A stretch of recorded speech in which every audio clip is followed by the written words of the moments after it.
लेकिन आपने उसे अनुष्ठान नहीं किया। 2 बार 4 बार जप किया और आप सोच रहे हो कि मैं आपको 2 बार 4 बार बुलाऊं तो आप ही नहीं आ रहे हो। 2 बार 4 बार में तो आपके सोए हुए व्यक्ति हो, जागोगे नहीं। जब तक आपको मारा पीटा नहीं जाएगा, अंतरात्मा को आपके झकझोरा नहीं जाएगा।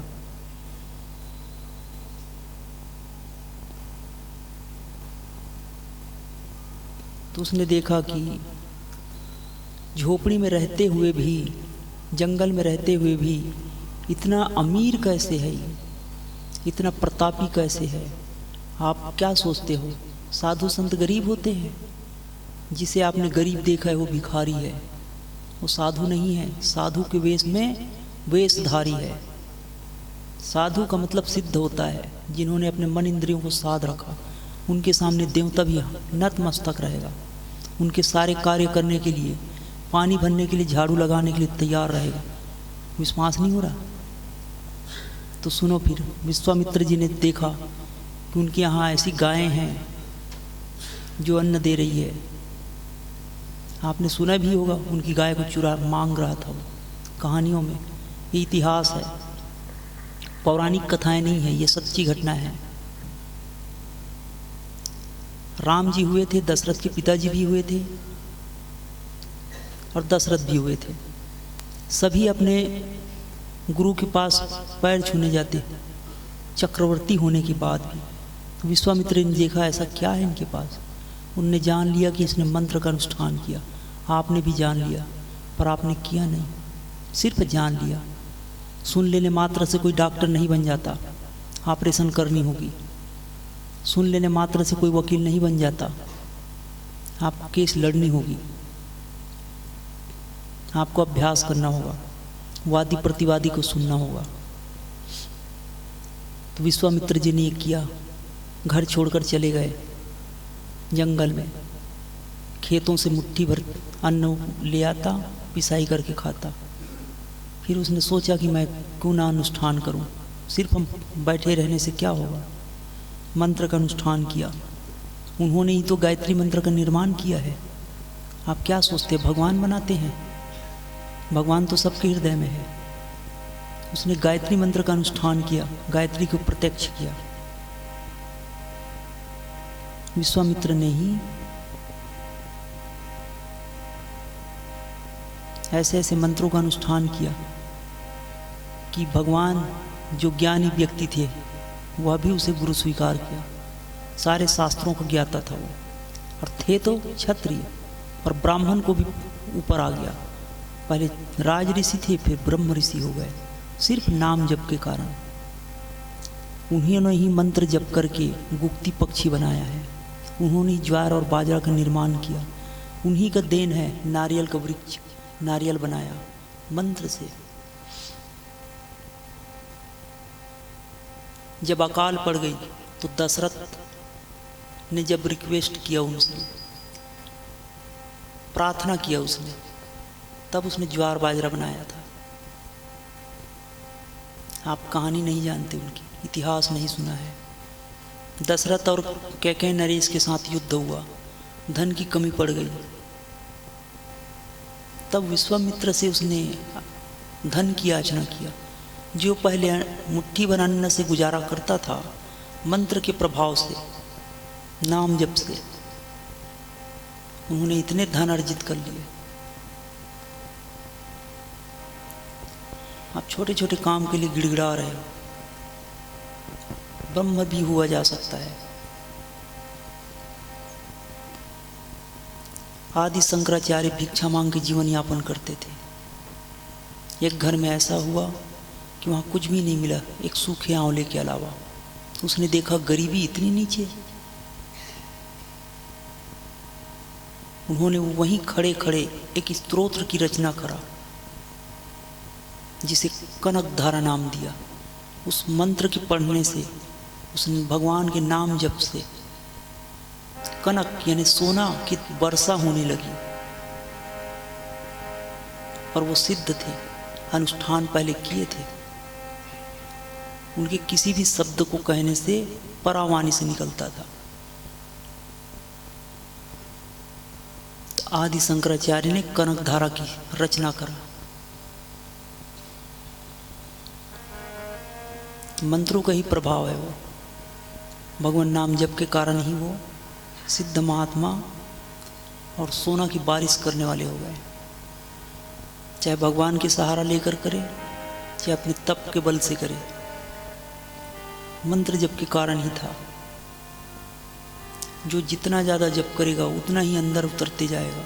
वैखरी वाणी से मध्यमा में, मध्यमा से पश्यंती में, पश्यंती यानी नाभि के केंद्र से, और उसके बाद हृदय के केंद्रों से, परावाणी से। जो भी व्यक्ति परावाणी से बोलेगा उनके सारे मनोरथ सिद्ध होंगे।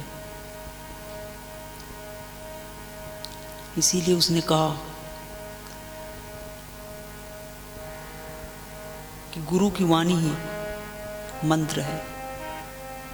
वो हर किसी के लिए नहीं कहा। आप अगर किसी को कह देते हो कि जा बेटा तेरा कल्याण हो, तो ये बात सत्य नहीं है, क्योंकि आप वैखरी वाणी से कहते हो। ये वाक्य उनके लिए है आदि शंकराचार्य का, गुरु वाक्य मोक्ष मूलम। गुरु का वाक्य मोक्ष का मूल है। लेकिन आप भी तो गुरु हो किसी के। आप अपने बच्चों की गुरु हो, तो क्या आप उसे मुक्त कर दोगे? ये बात तो झूठी हुई।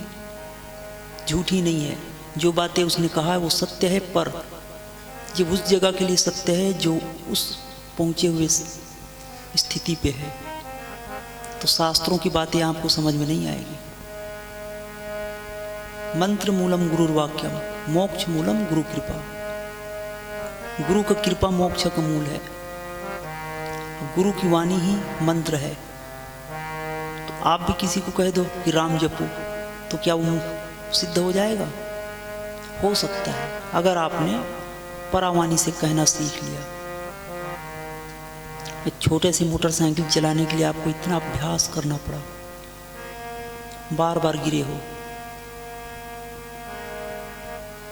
कोई ना कोई सहारा था, गिरते थे फिर उठते थे, तब आप अच्छे से चला पाते हो। तो आप भी उसका अनुष्ठान करो, ज़्यादा से ज़्यादा जप करो। कोई भी व्यक्ति धन की चोरी, व्यवहार की चोरी, मान की चोरी से ये संभव नहीं है कि वो अमीर हो सके। विश्वामित्र ने राजपाट छोड़ने के बाद भी अमीर हो गया, क्योंकि उन्होंने ऐसे मंत्र का निर्माण किया। आप भी निर्माण कर सकते हो। किसी भी शब्द को दोहराना चालू कर दो, किसी भी भगवान के नाम को।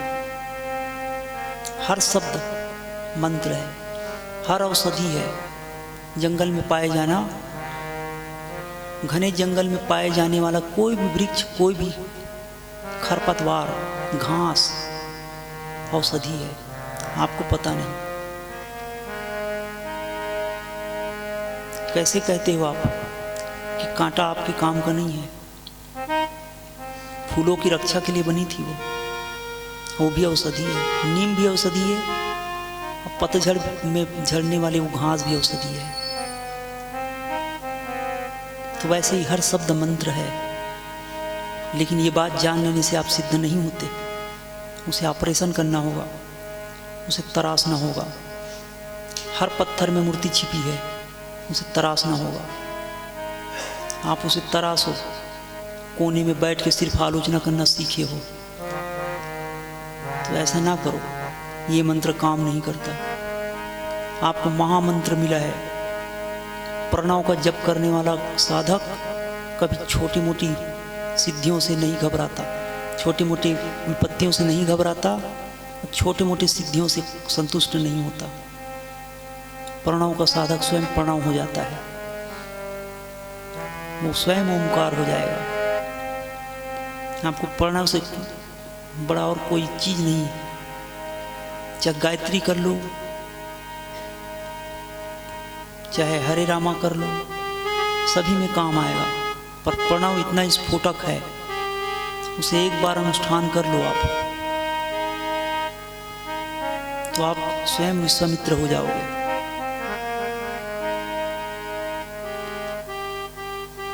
गीता में कहा गया है कि मैं स्वयं प्रणव हूं।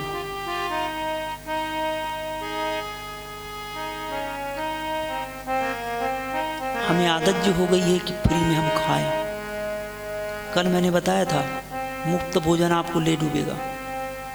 क्यों किसी दोस्त का फ्री में खाना चाहते हो? ऐसा कुछ कर लो कि आप उसे खिला सको। काम के साथ साथ मंत्र अनुष्ठान करो। मंत्र मना भगवान का नाम।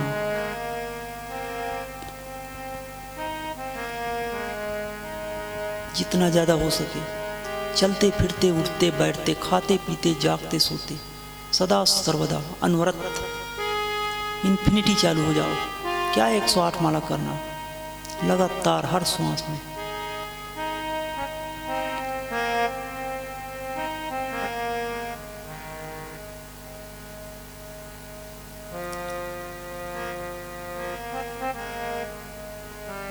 आपके भाग्य में होगा ही नहीं, हम क्या कर सकते हैं?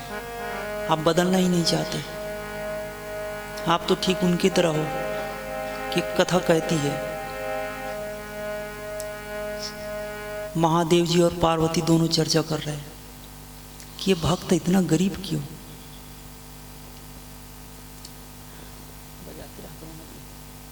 भूल जाते हो ये भक्त इतना गरीब क्यों है।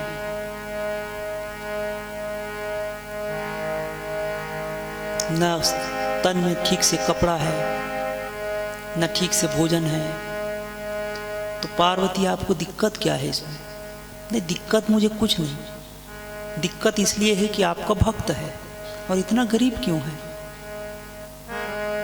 इसलिए दिक्कत है। आप तो महादेव हो, देवों के देव हो, आप तो औघड़दानी हो। आप उसे दान क्यों नहीं करते? देखो पार्वती वो कर्महीन है। जो व्यक्ति कर्म करना चाहता है, जो व्यक्ति श्रद्धालु है, मैं उनका मदद करता हूँ। मैं तो अवघड़दानी हूँ, ठीक ही कहती हूँ। पर ये तो तब संभव है ना जब वो सच में दान लेने का पात्र रखता हो। नहीं, फिर भी मैं चाहती हूँ कि उसे कुछ दे दूँ। ठीक है, दे दो। अपने सारे जेवर लाल पोटली में बांध के उनके सामने डाल दी। लेकिन ये क्या, रोज तो उस रास्ते से जाता था, आज रास्ता ही बदल दिया कि चलो दूसरे रास्ते से चल के देखो। देखा ना पार्वती, मैंने बोला था वो खुद ही अभागा है। आप स्वयं उसके पास जाओगे तब भी वो आपको नाटक का लड़की समझेगा। पार्वती नहीं समझेगा आपको श्री के देने वाला नहीं समझेगा वो। नहीं, फिर भी मैं कोशिश करूंगी। कर लो। दूसरे बार फिर से पोटली बांध के डाली। तो वो सुबह नहाने जाता था, नहा के शिव जी के मंदिर में आता। आज वो आसमान को देखने लगा कि आज मैं पहले तो नहीं उठ गया, आसमान में तारे तो नहीं दिख रहे। लो पार्वती, आज फिर उसने कुछ किया। तुम चाहती उसे धन दौलत देना, संभव ही नहीं। नहीं महादेव, फिर मैं कोशिश करूंगी। कर लो और कर लो।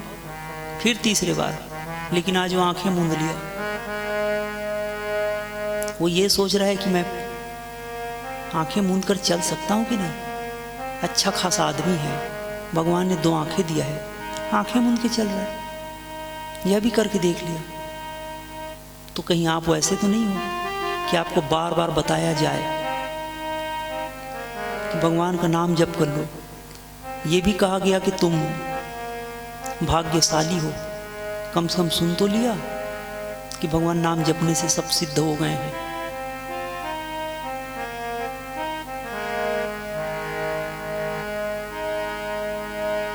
आपको क्या लगता है हम झोली नहीं घुमाते हैं? तो आपके सामने हम झोली क्या घुमाए? सुबह कर क्या गया?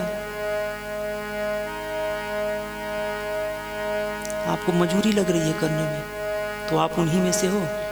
शिव जी स्वयं आपको, पार्वती स्वयं आपको श्री देना चाहे, सौभाग्य देना चाहे, धन देना चाहे, लेना ही नहीं चाहते। इतने पर्दा पड़ा है आपके मन में, इसमें क्या संदेह?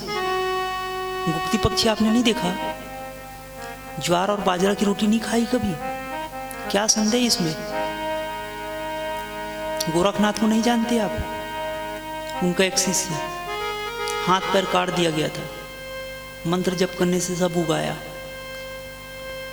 इतिहास है तो सच तो है, इसमें क्या संदेह कि गोरखपुर नहीं है। कहीं से गोरखपुर से भी लोग आए होंगे। क्यों नाम पड़ा गोरखपुर? वहाँ एक साधु था गोरखनाथ। लोग जब गाली देते हैं तो ये भी कहते हैं कि गोरख धंधा ना करो। क्यों? उन्होंने इतने मंत्र दिए गोरख ने कि हर गलत काम के लिए भी मंत्र का अधिष्ठाता था। उनकी वाणी परावाणी थी, जो भी कह देता मंत्र बन जाता। वह भी तो एक व्यक्ति ही था। उसके नाम से गोरखपुर चलता है। इतना ही क्यों, नेपाल में गोरखे पाए जाते हैं। कोई है नेपाल से? पूछ लेना, गोरखे जाति होते हैं। गोरखनाथ के लड़के ही हैं वो भी मिट्टी से बनाए हुए। मिट्टी को बना दिया, संजीवनी मंत्र पढ़ दिया, सब पुतले जिंदे। सब लोगों का नाम गोरखा पड़ गया। वहीं रहते हैं वो इंसान है।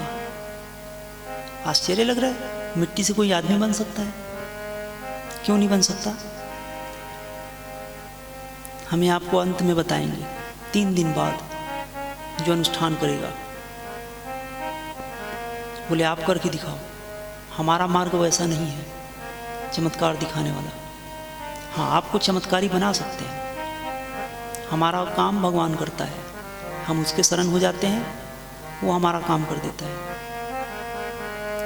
कभी तुम प्रयास करके देख लो, मार के देख लो, कुछ करके देख लो। हमारे ऊपर भगवान की कृपा है, वो करेगा। हमें करने की क्या जरूरत है? आप भी वही करो, भगवान की कृपा ले लो।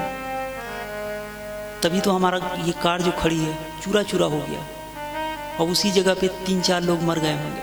वो कह रहे थे 2-3 एक्सीडेंट हो गया है, सब मर गए।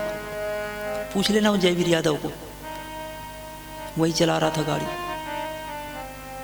हम सही सलामत, एक खरोच नहीं आई, कार पूरा चूरा चूरा हो गया।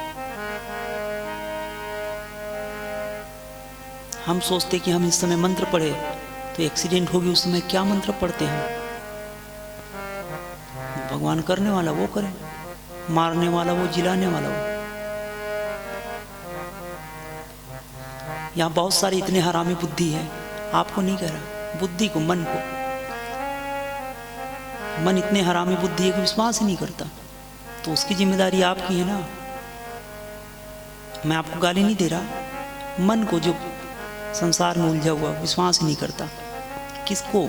जिसका मन ऐसा उलझा है, आपको नहीं। जिस व्यक्ति का मन ऐसा उलझा है, हरामी बुद्धि मन है। हरामी मतलब मुक्त के खाने वाला, कोई बड़ा गाली नहीं है। मुक्त का खाने वाला, मुक्त का आशीर्वाद चाहने वाला, मुक्त का। पर मुक्त में कुछ भी नहीं होता। विवेकानंद को स्वामी रामकृष्ण परमहंस ने स्पर्श किया, स्पर्श दीक्षा दिया। वो अधिकारी था, वो अधिकारी था। आप भी अधिकारी बनो, सेवा करके, हृदय शुद्ध करके सेवा करो, तन से, मन से, धन से जाप करो। हर किसी को उसने स्पर्श नहीं किया, इतिहास में पढ़ो। हर किसी को कृष्ण ने ज्ञान नहीं दिया, चाहता तो भी नहीं होता। पर वो चाहता जरूर है कि आप ज्ञान प्राप्त करो। वो चाहता जरूर है कि आप भी गीता का ज्ञान ले लो। दुर्योधन को भी तो चाह रहा था, उसे तो बहुत चमत्कार दिखाया, 4 हाथ करके दिखाया, बड़ा विराट रूप दिखाया। देखना ही नहीं चाहता, पर्दा जो पड़ा है, धन दौलत लेना ही नहीं चाहता। कभी आंखें बंद कर लेता है, कभी आसमान को देखता है, कभी रास्ता बदल लेता है, ठीक महादेव के भक्त की तरह। ये सब आपको अनुभव बता रहे थे। क्यों? कि आप भी करो, कि हमने अनुभव किया है। इनमें से कोई हमारे ऑफलाइन वाले नहीं हैं, सब के सब नेट से, यूट्यूब से, फेसबुक से देख के आए हुए लोग हैं। जो अनुभव बता रहे हैं वो भी और आप भी। किसी से भी पूछ लो, ऑफलाइन कोई भी नहीं है कि हम घर में जाके बुलाएं। पर हम चाहते हैं कि वो आए, और हमने बुलाया था माइक लगा के। इसी मोहल्ले वाले को भी घर में जाके हमने खुद जाके हमने बोला आना, मैंने खुद, पर वो नहीं आया। चिंता ना करो, परमात्मा तुम्हें इस शरण लाएगा जरूर, आज नहीं तो कल। उसके लिए आपके साथ बड़ा हथकंडे अपनाएगा, अपनाता ही है, उनका काम ही है, सुनार का काम ही है सोने को तपाना। बड़ा पीड़ा होगी, पर आंखें फट जाएंगी, बुढ़ापा आएगा, कान फट जाएगा। बहुत सुनते हो चारी चुगलियाँ, सुन भी ना पाओगे। अब अंदर देखते नहीं हो, बहुत बाहर देखते हो। बुढ़ापे में चश्मे लगाओगे तो भी नहीं दिखेगा। चिंता ना करो, आना तो पड़ेगा। आप भी चाहते हो ना आपके बच्चे खुशहाल रहे, हमारे परमात्मा भी चाहते हैं हम खुशहाल रहें। हमारे साथ बहुत उत्पात मचाएगा।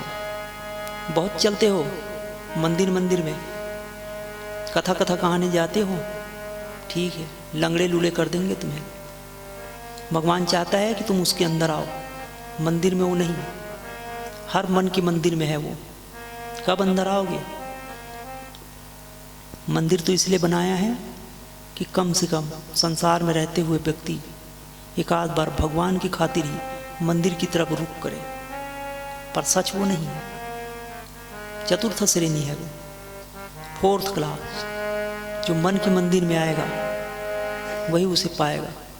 तभी तो बोला उसने, कहाँ ढूंढ रहे हो तुम बन बन, हम तो तुम में समाये हैं।